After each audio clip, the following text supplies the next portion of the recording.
One way to get students interested in science around them is to get them to look at the stories of forces of nature that get on the news every week. We hear of scientists who are called upon to measure the forces of hurricanes or forecast the strength of waves. They are also asked to design dams and buildings to withstand these forces. So how about earthquakes? What if students could be engineers and try to understand the strength and flexibility of materials they could use to survive an earthquake? So, this is where an earthquake challenge can become an interesting hands-on engineering and design project.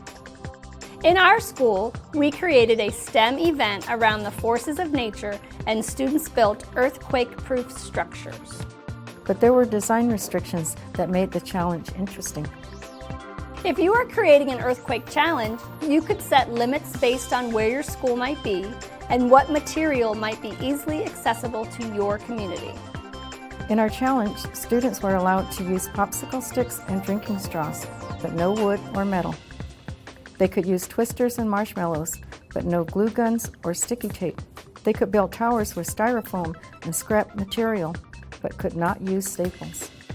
Finally, the construction had to withstand an earthquake.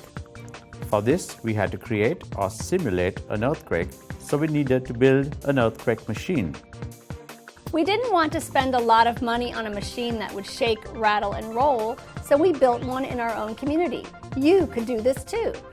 We used scrap material and some bolts from a hardware store.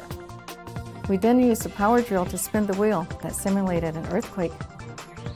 Students had to place their structures on the earthquake machine, and their work was judged on how it survived. Of course, some did not, but that was another way to learn. The competition judge was an architect from the community. He was very impressed with how students had solved the problem of creating tall structures such as this. Architecture, construction engineering, and materials science are some of the many exciting STEAM careers today. We could get students to think about these career paths by doing the science and having fun learning about these as well.